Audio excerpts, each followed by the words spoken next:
കേരള കോൺഗ്രസ് എന്ന് പറയുന്നത് യഥാർത്ഥത്തിൽ കേരളത്തിന്റെ സംസ്കാരത്തിന്റെ ഭാഗമായി മാറിയ ഒരു പാർട്ടിയാണ്. അതെ, താങ്കൾ ഉൾപ്പെടെയുള്ള ആളുകളാണ് അതിന്റെ ജോർജ് സാറും ഞാനുമാണ് പിതാക്കന്മാരെന്ന് പറയുന്നത്. അതെ, എന്തായിരുന്നു ഈ കേരള കോൺഗ്രസ് പാർട്ടി തുടങ്ങാനുള്ള? അത് ഈ കോൺഗ്രസിന്റെ ഇതുപോലുള്ള ധിക്കാരവും കേന്ദ്രത്തിന്റെ ഇടപെടലും അഴിമതി, വലിയ അഴിമതി എന്തുണ്ടായി. അഴിമതിക്കെതിരായി നിന്ന് പി.ടി. ചാക്കോയെ പുറത്താക്കി. അന്ന് ആർ ശങ്കറായിരുന്നു മുഖ്യമന്ത്രി. പക്ഷേ ഇന്നത്തെ അഴിമതിയായിട്ടൊക്കെ തട്ടിച്ചു നോക്കുമ്പോൾ ഒന്നുമില്ലത്, യാതൊന്നുമില്ല. ആകെപ്പാടെ ചെറിയ ചെറിയ ചില കാര്യങ്ങളാണ്. അല്ലാതെ അന്ന് അഴിമതി ഒന്നും മന്ത്രിമാർ കാണിക്കില്ല. അതിൻ്റെ സംസ്കാരമില്ല.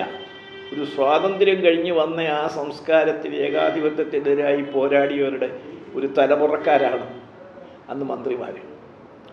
അവർക്ക് ഈ മാതിരി അഴിമതിയൊന്നും, ഇതിപ്പോൾ എന്താണ് സ്വാതന്ത്ര്യമൊന്നും പോലും അറിയാതെ സർക്കാർ ഉദ്യോഗം കിട്ടുന്ന പോലെ മന്ത്രിമാരായവരാണ് ഏറ്റവും കൂടുതൽ അഴിമതി നടത്തിയത് കഴിഞ്ഞ ഗവൺമെൻറ്റൊക്കെ. ഞാൻ 960 അനേകം പ്രാവശ്യം നിയമസഭയിലും മന്ത്രിസഭയിലുണ്ട്. പക്ഷെ കഴിഞ്ഞ പ്രാവശ്യം ഉമ്മൻചാണ്ടിയുടെ നേതൃത്വത്തിൽ നടന്നതുപോലെ ഒരു പരസ്യമായ അഴിമതി, അതിൻ്റെ ഷെയർ വീതം വെച്ചുള്ള അഴിമതി നടത്തിയ ഒരു കാലഘട്ടമില്ല. അന്നൊന്നും അങ്ങനെ ഈ കോൺഗ്രസിൻ്റെ അതുകൊണ്ടൊന്നുമല്ല.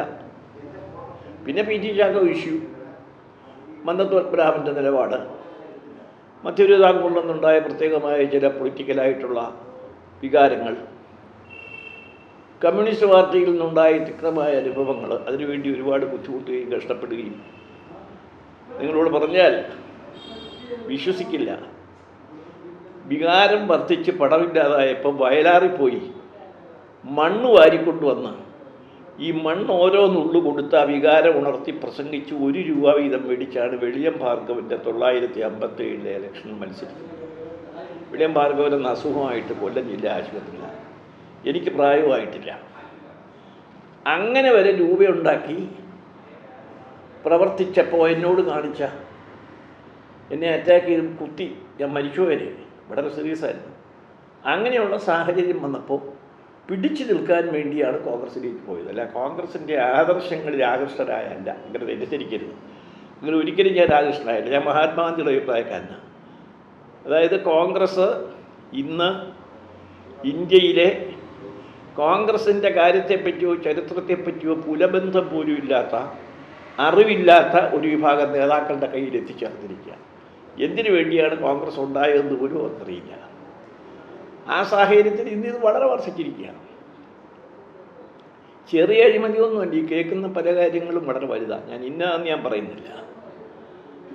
സ്വത്ത് സമ്പാദനമാണ് രാഷ്ട്രീയമായ ലക്ഷ്യവും അധികാരവും എന്ന് വിശ്വസിക്കുന്നവരുടെ കൈകളിൽ കോൺഗ്രസ് രാഷ്ട്രീയം എത്തിയിരിക്കുക. കമ്മ്യൂണിസ്റ്റ് പാർട്ടിയൊന്നും അത്രയും വലിയ കുഴപ്പമില്ല, പറ്റത്തില്ല. അപ്പോൾ എന്തുകൊണ്ടാണ് കേരള കോൺഗ്രസിലേക്ക് പോയതെന്ന് ചോദിച്ചാൽ, കേരള കോൺഗ്രസ് എന്ന് പറഞ്ഞൊരു പാർട്ടിയുടെ ലക്ഷ്യം തന്നെ അധികാരത്തിലെത്തിയാൽ അഴിമതിക്കെതിരായി സമരം ചെയ്യുക എന്നുള്ളതാണ്. പക്ഷേ ഇന്ന് കഴിഞ്ഞ മന്ത്രിസഭയിൽ കേരള കോൺഗ്രസ് ഏറ്റവും വലിയ അഴിമതിക്കാരുടെ പാർട്ടികളൊക്കെ കേരള കോൺഗ്രസ്സായിരുന്നു.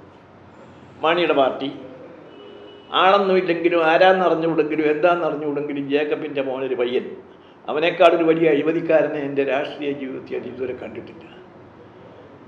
കണക്ക് പറഞ്ഞ് കാശ് മേടിക്കുക സ്ഥലമാറ്റത്തിന് മുന്നേ. അപ്പോൾ കേരള കോൺഗ്രസ് അഴിമതിക്കെതിരായി വന്ന കേരള കോൺഗ്രസ് ഏറ്റവും വലിയ അഴിമതി കാണിക്കുന്ന പാർട്ടികളായി കഴിഞ്ഞ ഉമ്മൻചാണ്ടിയുടെ സഹായത്തോടുകൂടി മാറി. അദ്ദേഹം പറഞ്ഞു, ഇത് ഉണ്ടാക്കിയത് ജോർജ് സാറും ഞാനുമാണ് പ്രധാനമായിട്ടും. മാണിയൊന്നും അതിനകത്തില്ല ആ കാലഘട്ടങ്ങളിൽ. ഞാൻ 1971 പാർലമെൻറ്റിലേക്ക് പോയപ്പം പാർട്ടി ലീഡർ ഞാനായിരുന്നു. അവിടെ പാർലമെൻറ്റിൽ 3 എംപിമാരുള്ളവർക്കൊരു അംഗീകാരം ഉണ്ടായിരുന്നു ആ കാലഘട്ടത്തിൽ. ഞാനായിരുന്നു പാർട്ടി നേതാവ്.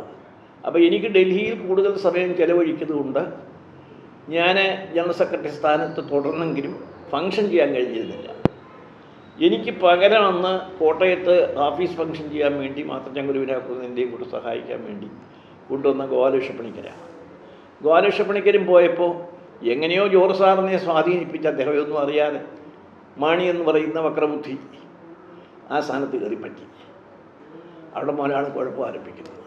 കേരള കോൺഗ്രസിൻ്റെ എല്ലാ തത്വങ്ങൾക്കും സ്ഥാപക ലക്ഷ്യങ്ങൾക്കും എല്ലാം വിരുദ്ധമായാണ് മാണി ആ കാലഘട്ടം മുതൽ പ്രവർത്തിക്കുന്നത്.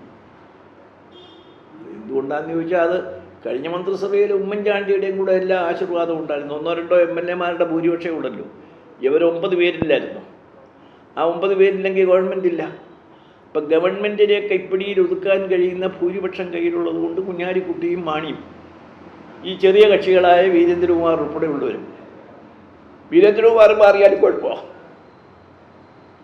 വീരേന്ദ്രകുമാർ മാറിയാൽ രണ്ടുപേരും മാറിയാൽ ഇപ്പുറത്ത് പോയില്ലേ, പ്രത്യേകിച്ച് ഞങ്ങളിവിടെ മാറിക്കഴിഞ്ഞപ്പോൾ.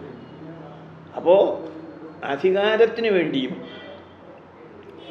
അധികാരത്തിലിരുന്നു കൊണ്ട് പണസമ്പാദനത്തിന് വേണ്ടിയും മാണിയുടെയും ഈ ചെറിയ കക്ഷികളുടെയും ഒക്കെ അഴിമതികൾ അറിഞ്ഞുകൊണ്ട് ഉമ്മൻചാണ്ടി അംഗീകരിച്ചു കൊടുത്തു എന്നുള്ളതാണ് സത്യം. ഇതിനെതിരായി ഞാൻ അതിശക്തമായി യു ഡി എഫിൻ്റെ ഉന്നതാധികാര സമിതികളിലും ഈ മന്ത്രിമാരെ കുടിയിരുത്തിക്കൊണ്ട് ആഞ്ഞടിച്ചിട്ടുണ്ട്. അവരുടെ നേതാക്കന്മാരോട് പറഞ്ഞു. ഉദാഹരണത്തിന് KP മോഹൻ്റെ അഴിമതിയെപ്പറ്റി വീരേന്ദ്രകുമാറിനോട് ഞാൻ സംസാരിച്ചിട്ടുണ്ട്. പക്ഷെ മാർഗമില്ല അവർക്ക്. മോഹനെ മാറ്റിയാൽ മോഹനും പോകും. ഇവർ ഇടതുപക്ഷത്തേക്ക് വരാൻ തീരുമാനിച്ച തന്നെ ഇല്ലാതാക്കിയത് KP മോഹനാണല്ലോ. അതെ, എല്ലാവർക്കും അറിയാവുന്ന കാര്യം. അപ്പോൾ അങ്ങനെയുള്ള പാർട്ടികൾ, ആളില്ലാത്ത പാർട്ടികൾ ഇനി ഒരിക്കൽ പോലും വീരേന്ദ്രകുമാറിൻ്റെ മകനോ പോളിറ്റിക്സിലേക്ക് പൊങ്ങി വരാൻ കഴിയാത്തവണ്ണം കുഴപ്പങ്ങളിലേക്ക് നീങ്ങിക്കൊണ്ടിരിക്കുക. ചാനലുകൾ മുഴുവൻ, പത്രങ്ങൾ മുഴുവൻ നിർഭാഗ്യവശാൽ മലയാള മനോരമയും മാതൃഭൂമിയും മംഗളവും ഉൾപ്പെടെയുള്ള പത്രങ്ങൾ ഉമ്മൻചാണ്ടിക്ക് കുട പിടിക്കുകയായിരുന്നു. നമ്മൾ വെളിപ്പെടുത്തിയാലും അതുകൊണ്ട് ഞാൻ എന്ത് ചെയ്തു, ഞാനിതെല്ലാം കത്തുകളായി ഉമ്മൻചാണ്ടിക്ക് അയക്കുകയും അതൊരു തീരുമാനമാണ്, UDFൻ്റെ തീരുമാനവും കൂടെ എൻ്റെ അഭിപ്രായത്തെ മാനിച്ച്. ബാക്കിയുള്ളത് ഡയറക്ടർ ഓഫ് വിജിലൻസിന് അയക്കുകയും ചെയ്തിട്ടുണ്ട്. അതിപ്പോൾ ഓരോന്ന് പൊങ്ങും. കൊടുത്തിട്ടുണ്ട്. അത് ഒരുപാടുണ്ട്. അതിൽ പലതും വിജിലൻസ് കോടതിയിൽ പോയി അന്വേഷിക്കുന്നുണ്ട്. വിജിലൻസ് കോടതി ഞാൻ കൊടുത്തു അന്വേഷിക്കും. പല കേസുകളിലും ഞാൻ സാക്ഷിയായിട്ടെങ്കിലും വരും. കാരണം ഒരേ കാര്യങ്ങൾ പലരും ഉന്നയിച്ചെങ്കിൽ കോടതിയിൽ പോയ കാര്യങ്ങളിലായിരിക്കുമല്ലോ ഈ ആദ്യത്തെ സാക്ഷി വരുന്നത്. അത് കഴിഞ്ഞ് എന്നെ അതിനകത്ത് വിളിക്കും. അപ്പോൾ എൻ്റെ ഭാഗം പറയാൻ കോടതികളിൽ തന്നെ എനിക്ക് സാവകാശം കിട്ടും. എൻ്റെ എവിഡൻസും ഉണ്ട്. അതെ അതെ അതെ, അത് ഞാൻ എഴുതി കൊടുത്തിട്ടുണ്ട്. സ്വർണ്ണക്കടക്കാർക്ക് നികുതി ഇളവ് കൊടുക്കാമെന്ന് പറഞ്ഞ് അവരുടെ നിന്ന് കാശ് വാങ്ങിച്ചു. പാറക്കോറിക്കാരുടെ നിന്ന് കാശ് വാങ്ങിച്ചു. ബേക്കറിക്കാരുടെ നിന്ന് കാശ് മേടിച്ചു. തടിയുടെ വിൽപ്പന്നഗതി ഇളവ് ചെയ്ത് കൊടുക്കാമെന്ന് പറഞ്ഞാൽ തടിക്കാരുടെ നിന്ന് കാശ് മേടിച്ചു. എന്തിന് കോൺഗ്രസിൻ്റെ തന്നെ ഉന്നതന്മാരായ പല നേതാക്കന്മാരും ഈ തടിക്കാരുടെ നിന്ന് മേടിച്ച കാശ് തിരികെ കിട്ടണമെന്ന് പറഞ്ഞ് പോവുകയും എന്നെ സമീപിക്കുകയും ചെയ്തിട്ടുണ്ട്. അതൊക്കെ പറയേണ്ട അടുത്ത് പറയും. അങ്ങനെ വേറെ ഒരുപാടുണ്ട്.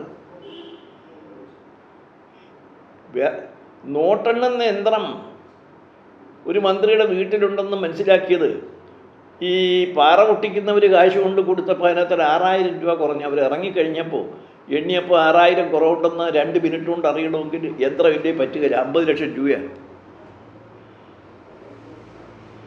ബിസ്ക്കറ്റ് കച്ചവടക്കാർ, ബേക്കറിക്കാർ,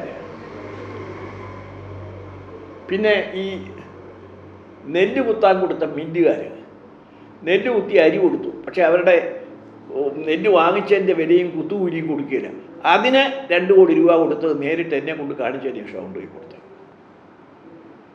അങ്ങനെ ട്രൈബ്യൂണലുകളെ നിയമിച്ചതിന്, ഉപഭോക്തൃ കോടതികളിലെ ട്രൈബ്യൂണലുകൾ 3 പേരെ വെച്ച് ഒരു ജില്ലയെ നിയമിച്ചു. അത് ഞാൻ എൻ്റെ കോൺഗ്രസിൻ്റെ അഭിഭാഷക സംഘടനയുടെ പ്രസിഡൻറ്റ് നമ്പൂതിരി ഉമ്മൻചാണ്ടിയെ കണ്ടുപറയുകയും ഉമ്മൻചാണ്ടിക്ക് എഴുതി കൊടുക്കുകയും ചെയ്തുവെന്ന് അദ്ദേഹം പത്രസമ്മേളനം നടത്തുകയും അവരുടെ കോഴിക്കോട് കടന്ന കോൺഫറൻസിൽ പരസ്യമായി പ്രസംഗിക്കുകയും ചെയ്തതാണ്. എനിക്കറിയാം, പലരും കൊടുത്തായിട്ട് എനിക്കറിയാം. ഇബ്രാഹിം കുഞ്ഞ് കാണിച്ച അഴിമതിക്ക് ഗണേശൻ തന്നെ നിയമസഭയിൽ ഉന്നയിക്കുകയും ഒക്കെയാണല്ലോ. ഇതെല്ലാം പൊങ്ങി വരും. സാക്ഷിയായിട്ട് ആണെങ്കിൽ പോലും കോടതിയിൽ പോകാൻ താങ്കൾ തയ്യാറാണ്. സാക്ഷിയോ വാദിയോ എന്തായാലും മതി, അവരന്വേഷിക്കട്ടെ. ഇപ്പോഴത്തെ DGP അന്വേഷിക്കുമെന്നാണ് എൻ്റെ വിശ്വാസം. ഞാനെല്ലാം എഴുതി കൊടുത്തിട്ടുണ്ട്. ഉമ്മൻചാണ്ടി കൊടുത്താൽ പ്രയോജനമില്ലെന്ന് ബോധ്യമായപ്പോൾ അതിൻ്റെ എല്ലാം കോപ്പീസ് ഞാൻ എഴുതി കൊടുത്തിട്ടുണ്ട്. ഞാൻ അവസാനം കൊടുത്തത് വിൻസെൻ്റ് എം പോളിനാണ്. അതെല്ലാം അവിടെ ഉണ്ടല്ലോ. വിൻസെൻ്റ് എം പോൾ ഞാൻ വിചാരിച്ച വിൻസെൻ്റ് എം പോൾ അല്ലെന്ന് എനിക്ക് മനസ്സിലായത് അന്നേരമാണ്. ഞാൻ വിൻസെൻ്റ് പോളിനെ എനിക്ക് വിൻസെൻ്റ് പോളിനെ പരിചയമില്ല. ഒരു നല്ല ഓഫീസറായിട്ടാണ് കരുതി, പക്ഷേ നല്ല ഓഫീസർ ആയിരുന്നില്ല എന്നാണ് എൻ്റെ ഈ കള്ളാസുകൾ കിട്ടിക്കഴിഞ്ഞപ്പോൾ അദ്ദേഹം കാണിച്ച മനോഭാവം എന്നോട് അന്വേഷിക്കുമെന്ന് പറഞ്ഞിട്ട് 3-ാം ദിവസം രമേശ് വരട്ടിയപ്പം അദ്ദേഹം അത് വേണ്ടെന്ന് വെച്ചു. പക്ഷെ അതിപ്പോൾ വരും, വീണ്ടും വരും. സാർ വീണ്ടും ഇപ്പോൾ ജേക്കബ് തോമസിനെ എന്തെങ്കിലും ഇൻഫർമേഷൻ കൊടുക്കുന്നുണ്ടോ? പുതിയ ജേക്കബ് തോമസിനോട് അത് അന്വേഷിക്കണമെന്ന് ആവശ്യപ്പെട്ടിട്ടുണ്ട്. സാറിൻ്റെ പഴയ പരാതികൾ മുഴുവൻ. അതെ, അദ്ദേഹത്തെ ഫോണിൽ വിളിച്ച് ആവശ്യപ്പെട്ടിട്ടുണ്ട്. എനിക്ക് ജേക്കബ് തോമസിനെ അറിയാം. 1.5 കൊല്ലം എൻ്റെ കൂടെ അദ്ദേഹം വർക്ക് ചെയ്തിട്ടുണ്ട്. മന്ത്രിയായിരിക്കും, അറിയാം. മാണി സാറിൻ്റെ അഴിമതി പ്രൂവ് ചെയ്യാൻ വേണ്ടി ഈ കാലഘട്ടത്തിൽ അറ്റം വരെ പോകാൻ സാധ്യതയാണോ? മാണിയുടെ മാത്രമൊന്നുമല്ല, ആ മന്ത്രിസഭയിലുണ്ടായിരുന്നവരായ ആളുകളും അവരെ സഹായിച്ച ഉദ്യോഗസ്ഥന്മാർക്കും എതിരായിട്ട് ഏതറ്റം വരെയും പോകാൻ നിൽക്കും ഞാൻ. എനിക്ക് പഴയ പോലെ വക്കീലിനെ നിയമിച്ച് കേസ് പറയാനുള്ള കഴിവില്ലെങ്കിൽ ഞാൻ തന്നെ കേസ് നടത്തേണ്ട സാഹചര്യം വന്നാൽ അങ്ങനെ നടത്തും.